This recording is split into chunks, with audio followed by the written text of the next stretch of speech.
Ever dream of having your own book on a shelf like this? It's the writer's dream, right? Holding a physical copy of your thoughts, your story, your expertise, seeing your name in print. It's a beautiful dream. And for 99% of people who try, it's a financial nightmare. Seriously, most self-published books are black holes for money. They suck in hundreds, sometimes thousands of dollars in editing, design, and marketing, and then they just sit there. Digital dust bunnies on the infinite shelves of Amazon. It's the industry's dirty little secret. The passion project that ends up costing you more than a used car with less to show for it. For decades, the math just hasn't worked for the average person. The time, the cost, the sheer luck involved. It's been a game rigged for the few, not the many. But what if I told you that the entire economic model of being an author is being flipped on its head right now as we speak? And the one tool that most writers are absolutely terrified of is the very thing that's making it possible. Let me tell you what I've learned from watching this all unfold. I want you to picture someone. Let's call her Jessica. Jessica is brilliant. She's an expert in her field. Let's say sustainable gardening. She has a decade of knowledge, incredible insights, and a real passion for helping people grow their own food. She decides, I'm going to write a book. It sounds so simple. The first month is pure excitement. She's outlining, brainstorming, feeling the creative fire. But then, life happens. Writer's block hits like a ton of bricks. The blank page starts to feel accusatory. That blinking cursor just mocks her. The initial draft takes her 8 months of stolen moments. Early mornings before the kids wake up, late nights after a full day of work. It's a grind, but she does it. She has a manuscript. It's messy, but it's hers. Now comes the expensive part. She finds a good developmental editor. That's $1,500. Then a copy editor to clean up the grammar. Another $800. She needs a professional cover because, well, everyone judges a book by its cover. That's $500 for a decent one. Formatting for Kindle and paperback, another $200. Before she's made a single cent, Jessica is already $3,000 in the hole. She's betting $3,000 and nearly a year of her life on this one shot. She hits publish. She tells her friends, her family. She posts on social media. And for the first week, it's exciting. A few dozen sales trickle in. She gets a couple of nice reviews from her aunt and her best friend. And then, crickets. Her book is buried on page 17 of the gardening category on Amazon. The algorithm forgets it exists. The dream of a passive income stream, of establishing her expertise, of changing lives with her knowledge. It fades. The book, her passion project, is now a source of financial stress and a constant reminder of a dream that didn't pan out. Does this sound familiar? Maybe you've lived a version of this story. Or maybe it's the exact story you're afraid will happen to you. For years, this was the reality. You had to choose. Either be a creative artist or a savvy business person. It was almost impossible to be both. You had one bullet in the chamber, and you had to hope you hit a bestseller bullseye. But then, everything changed. The big scary monster arrived, artificial intelligence. And immediately, the writing community split into 2 camps. The first camp screamed, "This is the end. It's cheating. It's soulless. It will steal our jobs and our creativity." And honestly, I get it. The fear is real. It comes from a place of passion for the craft. But there's a second camp, a smaller, quieter group of people who looked at this new technology and didn't see a monster. They saw a lever, the most powerful lever ever handed to an independent creator. They started experimenting, and they quickly realized the fears were based on a couple of big myths.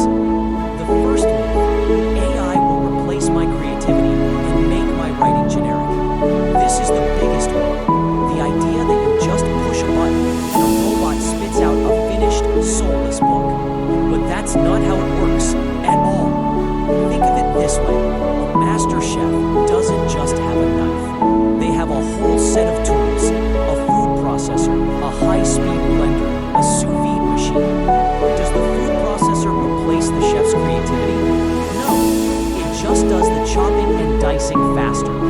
chef can focus on the important stuff, the flavor combinations, the plating, the final masterpiece. AI is the writer's food processor. It's an infinitely patient brainstorming partner. You can feed it a rough idea, and it can help you structure a perfect outline. It's a tireless research assistant that can summarize complex topics in seconds. It's a first draft machine that can obliterate writer's block by getting the basic, boring stuff down on the page. So you, the author, the expert, can come in and do the magic. You're still the chef. The AI is just the ultimate sous chef.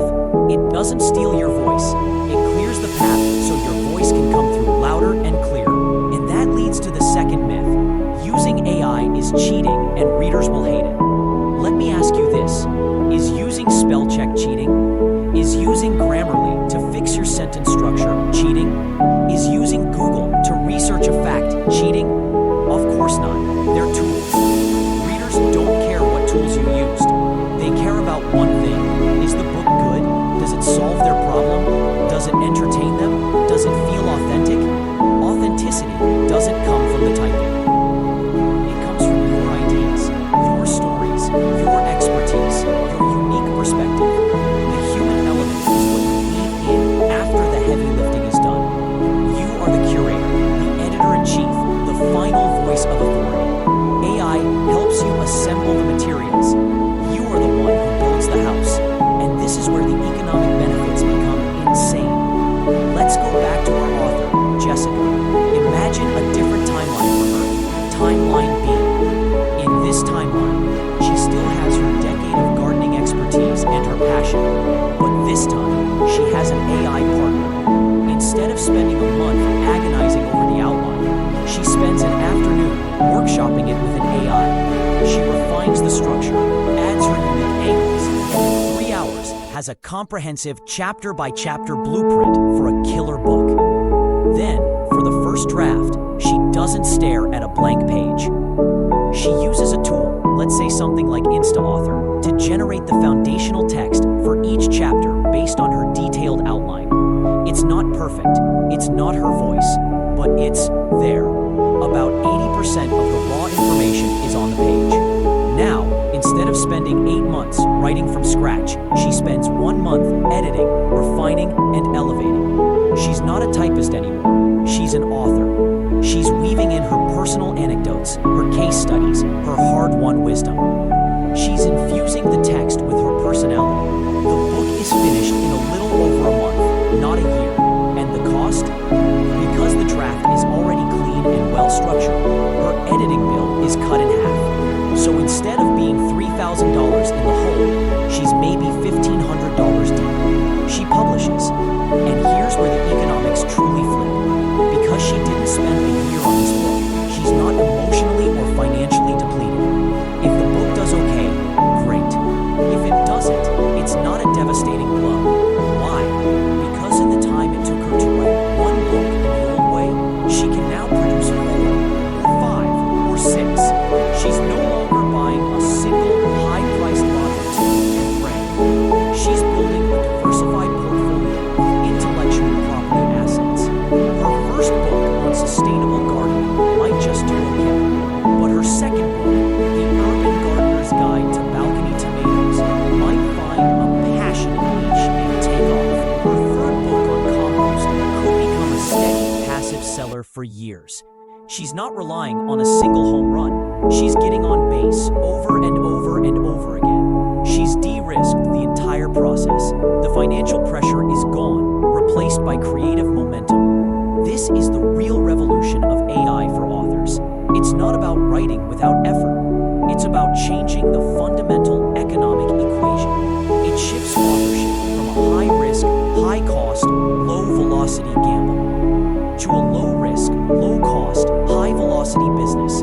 It turns the starving artist into a savvy authorpreneur. It makes a sustainable career as a writer accessible to anyone with real knowledge to share. It's about spending less time on the tedious grind and more time on what matters, your ideas, your stories, and connecting with your readers.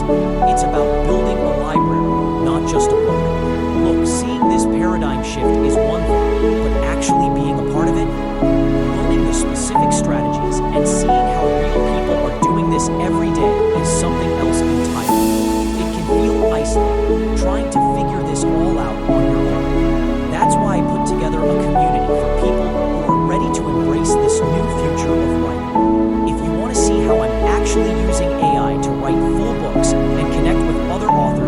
same thing, check out my school group.